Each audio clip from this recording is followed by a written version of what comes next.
बिना भाजणीची चकली बनवली. मस्त खुसखुशीत आणि कुरकुरीत अशी. सर्वच आवडीने खातायत. खाल्ल्यावरही मुलगा म्हणतो, "आई, लसण चकली बनव ना." लसण चकलीची काही मजाच वेगळी. मग काय, रात्रीच डाळ आणि तांदूळ धुवून सुकायला टाकले. नमस्कार मंडळी, श्रीदेवी किचन प्रतिभाज रेसिपीमध्ये मनापासून स्वागत आहे. आज आपण भाजणीची चकली बनवतोय किलोच्या प्रमाणात. पाहूयात. तर भाजणीची लसण चकली बनवण्यासाठी इथे मी रात्रीच तांदूळ धुवून घेतले. सर्व पाणी निथळल्यानंतर मगच कॉटनच्या कपड्यावर असे सुकवून घेतलेत. चणा डाळ, मूग डाळ आणि उडीद डाळसुद्धा 2 ते 3 पाण्याने स्वच्छ धुवून सर्व पाणी निथळून मग कॉटनच्या रुमालावर अशा डाळीसुद्धा पसरवून दिल्यात आणि पंख्याखाली रात्रभर अशा सुकवून घेतल्यात. तांदूळच्या तुलनेत हरभरा डाळ सुकायला थोडासा वेळ घेते, म्हणून एक 5 ते 6 डाळी आणि तांदूळ सुकवून घेतलेत किंवा रात्रभर सुकवले तरी काही हरकत नाही आणि थोडासा ओलावा असेल तरीही चालेल. आता तांदूळ आणि डाळींचं वजनी प्रमाण पाहूया. तर इथे मी तांदूळ घेतले वजनी प्रमाणात अर्धा किलो एवढे. त्यानंतर हरभऱ्याची डाळ 200 ग्रॅम एवढी. त्याचबरोबर पिवळी मूग डाळ 100 ग्रॅम आणि उडीद डाळ घेतली आहे 50 ग्रॅम. दोघी डाळींच्या तुलनेत उडीद डाळ थोडीशी कमीच घ्यायची. त्यानंतर पोहे घेतले आहेत 100 ग्रॅम. 70 ते 80 ग्रॅम एवढा साबुदाणा. साबुदाणाही थोडासा कमीच घ्यायचा, चकली चिवट होऊ शकते. त्याचबरोबर धने घेतले आहेत इथे 25 ते 30 ग्रॅम आणि जिरे 20 ते 25 ग्रॅम. धने जिरे थोडंसं कमी अधिक करू शकता तुमच्या आवडीनुसार. आणि वाटीचं प्रमाणात सांगते तर 4 वाट्या तांदूळ, 1.5 वाटी हरभरा डाळ, पाऊण वाटी मूग डाळ, अर्धी वाटी उडीद डाळ, अर्धी वाटी साबुदाणा, 1.5 वाटी पोहे, 3 ते 4 चमचे धने, 2 चमचे जिरे. आता साबुदाणा, पोहे, धने, जिरे आपण नंतर भाजूया. सुरुवातीला भाजवून घेऊया तांदूळ आणि या डाळी. तांदूळ घेताना तांदूळ जुना पाहूनच घ्यायचा. फक्त इंद्रायणी तांदूळ घेऊ नये. बाकी कुठलाही जुना तांदूळच घ्यायचा. थोडासा पिवळसर असा जुना तांदूळ असतं. रेशनचा तांदूळ मिळत असेल तर उत्तमच, नसेल मिळत तर कुठलाही तांदूळ घेताना जुनाच तांदूळ घ्या. आता कढई इथे मी मध्यम आचेवर गरम करायला ठेवली होती आणि मध्यम ते मंद आचेवर तांदूळ आपण भाजून घेऊयात. गॅस जास्त मोठा करायचा नाही आणि तांदूळसुद्धा लाल असे भाजायचे नाहीत. अगदी थोडासा पांढरट रंग झाला की तांदूळ काढून घेऊयात. आता इथे एका परातीत मी असा कॉटनचा रुमाल टाकून घेते आणि मग नंतर त्यावर आपण तांदूळ पसरवूयात. आपण जर ताटातच तांदूळ टाकले तर वाफेने पुन्हा तांदूळ थोडेसे ओलसर होऊ शकतात, म्हणून तांदूळ टाकून असे पसरवून घेऊयात. आता त्याचबरोबर आपण हरभरा डाळ किंवा चणा डाळ ही भाजून घेऊयात. चणा डाळ ही इतर डाळींच्या तुलनेत भाजायला थोडासा वेळ घेते, म्हणून तांदूळानंतर चणा डाळ भाजून घेऊयात. चणा डाळ भाजताना रंग बदलला नाही पाहिजे. अशी कुरकुरीत झाली की काढून घेऊयात. सर्व डाळींचा भाजताना रंग बदलला नाही पाहिजे. मस्त खमंग अशा डाळी भाजून घ्यायच्या. रंग मात्र बदलला नाही पाहिजे. मध्यम ते मंद आचेवर डाळी अशा भाजून घेतल्यात ती काढून घेऊयात. आता त्यानंतर यात घालूया साबुदाणा. साबुदाणासुद्धा असा मस्त कुरकुरीत भाजून घ्यायच्या मध्यम ते मंद आचेवर. लाल करायचा नाही किंवा जास्त कडकसुद्धा करायचा नाही. तर खमंग असा भाजून घ्यायचा साबुदाणा आणि काढून घेतला. आता पोहेसुद्धा आपल्याला अगदी थोडेसे गरम करून घ्यायचे आहेत. तर याच वाटीने मी सर्व साहित्य मोजून घेतलं होतं. वाटीचं प्रमाणही सांगितलं. तर हे पहा असे थोडेसे गरम झाले, हाताला सोसवील असे कुरकुरीत झाले की काढून घेऊयात. आता धने भाजून घेऊयात. तर धनेही आपल्याला जास्त लाल करायचे नाही आहेत. अगदी थोडेसे भाजत आले, गरम झाले की आता यातच घालून घेऊया जिरे. आणि जिरे आणि धने सोबतच थोडेसे भाजून घेऊयात. सुगंध यायला लागले की पटकन असे काढून घेऊयात. आता इथे सर्व डाळी मी तांदूळावरच काढून घेतल्या होत्या. यातच धने जिरेसुद्धा काढले. सर्व डाळी, पोहे, साबुदाणा मी इथे एका परातीतच तांदूळावर काढले. आता हे सर्व मिक्स करून घेऊयात. कॉटनच्या कपड्यावर असे डाळ तांदूळ काढून घेतले की मग याला वाफ होत नाही जमा किंवा असा घाम येत नाही, ओलसरपणा येत नाही, म्हणून असे कॉटनच्या कपड्यावरच काढून घ्यायचं. आता हे चांगले 2 तास आपण थंडगार होऊ देऊयात आणि मग गिरणीतून दळून आणूयात. तर इथे हे पहा, मस्त गार झाल्यावर मी भाजणी दळून आणली आणि बारीकसर असं भाकरीचं पीठ दळतो तसंच हे पीठ मी दळून आणलं. फक्त एकच करायचं की ही भाजणी दळताना ज्वारी, गहू किंवा बाजरीवर दळू नये. एकतर डाळ असेल किंवा भाजणी असेल तर चांगलं, किंवा तांदूळ असेल तरीही चालेल. पण भाजणीवरच शक्य होईल तर ही भाजणी दळून आणा. आता इथे भाजणी मी दळून आणली. आता चकली बनवायला घेऊयात. तर एका मोठ्या ताटात किंवा परातीत मी वाटीने प्रमाण मोजून घेणार आहे. तर इथे मी ही भाजणी सर्व जवळपास 1 किलोची आहे. तर इथे वाटीच्या प्रमाणात मी अर्धा किलो भाजणीची चकली बनवते. तर वाटीच्या प्रमाणात मी इथे 4 वाटी एवढी ही भाजणीचं पीठ घेतलं, तर ही चौथी वाटी. तर वाटीच्या प्रमाणात 4 वाटी एवढे आहे भाजणीचं पीठ आहे आणि अर्धा किलो ही भाजणी आहे. तर आता हे भाजणीचं पीठ आपण बाजूला ठेवूयात आणि यासाठीचे मसाले पाहूयात. तर इथे मी एक पाव वाटी एवढं तेल घेतलं आहे.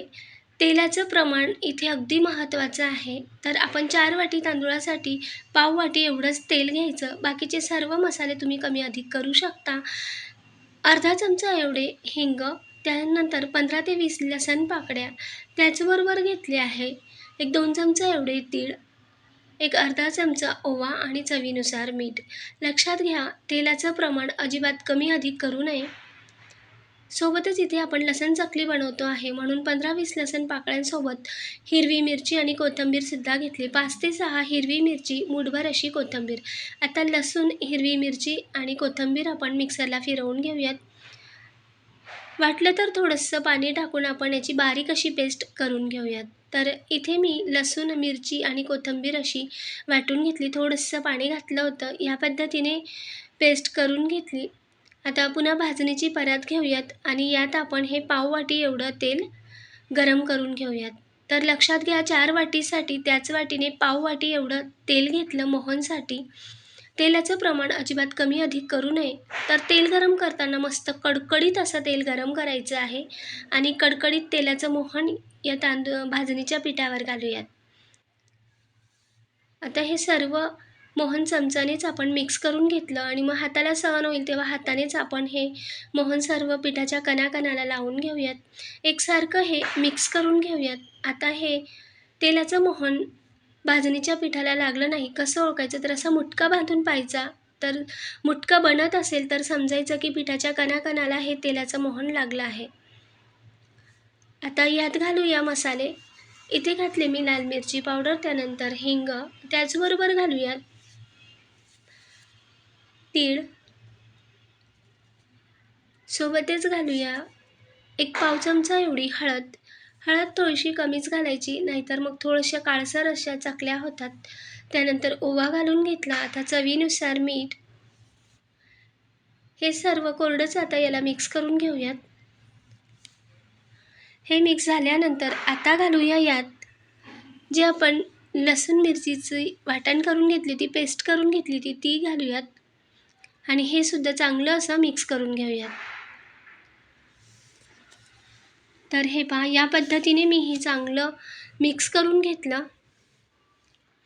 आता इथे पाण्याचं प्रमाण हे तेवढंच महत्त्वाचं आहे. तर इथे आपण या वाटीने सर्व साहित्य मोजून घेतलं होतं. त्याच वाटीने इथे मी एक 4 वाटी पिठासाठी 3 वाटी एवढं पाणी गरम करून घेतलं. तर इथे पाणी गरम करताना आपल्याला जास्त उकळतं पाणी घ्यायचं नाही आहे. पाण्याला उकळी येईल तेव्हाच गॅस बंद करायचा, म्हणजे पाणी गरम असं घ्यायचं आहे. पाण्याला उकळी यायला लागली की गॅस बंद करायचा, पण पाणी उकळू द्यायचं नाही. आता सुरुवातीला मी इथे वाटीच्या प्रमाणात 1 वाटी पाणी घातलं आणि 1 वाटी पाणी घालून हे मिक्स करून घेऊयात. पुन्हा अजून 1 वाटी पाणी, गरम पाणी यात घालूया. तर बरोबर अशा 2 वाटी गरम पाणी मी घालून घेतलं. लक्षात घ्या, पाणीला उकळी येऊ द्यायची नाही. पाण्याला उकळी यायला लागली की गॅस बंद करून तेच पाणी यात ॲड करायचं आहे. 2 वाट्या पाणी घालून घेतलं. आता चमच्याने मिक्स करून घेतलं. तर हे गरम आहे, मग हाताला सहन व्हायला लागलं की हातानेच हे आपण मिक्स करून घेऊयात.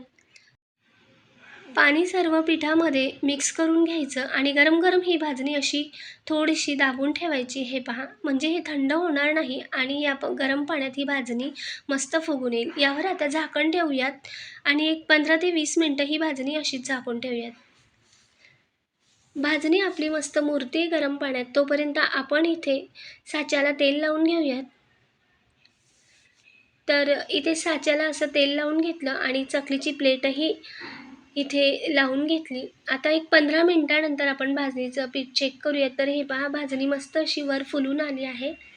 तर पाण्याचं प्रमाणही लक्षात घ्या, 2 वाटी एवढंच पाणी घालून हे भिजवून ठेवा. आपल्याला नंतर गरम पाणी लागणारच आहे, पण 4 वाटीसाठी 2 ते पावणे 2 वाटी एवढंच पाणी घाला.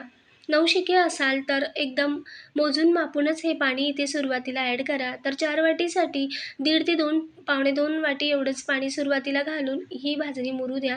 आता थोडा गरम पाण्याचा हात लावून ही भाजणी आपण अशी भिजवून घेतलीत. हे पहा, असा गोळा करून घेतला. आता यातही आपल्याला ही जी बाकीची भाजणी आहे ही आपण मळून घेऊयात आणि हा जो भाजणीचा मोठा गोळा आहे हा आपण झाकून ठेवूया, म्हणजे हा कोरडा होणार नाही. आता यावर प्लेटने मी झाकून ठेवलं आणि आता जो चकली बनवण्यासाठी साच्यात भरण्यासाठी गोळा करतोय त्यालासुद्धा असा गरम पाण्याचा हात लावायचा. अजिबात थंड पाणी वापरायचं नाही. गरम पाण्याचा हात लावून असं भाकरीसारखं चांगलं पीठ मळून घ्यायचं आणि असं लांबसर गोळा करून घ्यायचा, थोडासा मऊसूत. जास्त पातळही करायचा नाही, नाहीतर चकली थोडीशी चिवट किंवा वातट होऊ शकते. तर आता हे पहा, एक संध असा हा गोळा भरायचा.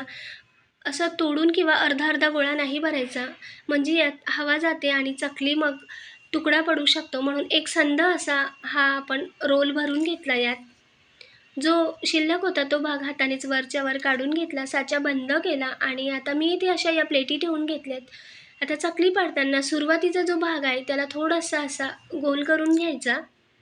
पहिलीच चकली आहे म्हणून थोडासा असा सुरुवातीच्या भागाला वेढा देऊन घ्यायचा हाताने आणि मग नंतर गोलसर अशी चकली फिरवायची. चकलीची तार घेताना थोडीशी जवळ तार घ्यायची. हे पहा, आता जो हा शेवटचा भाग आहे तो इथे असा प्रेस करून देऊयात.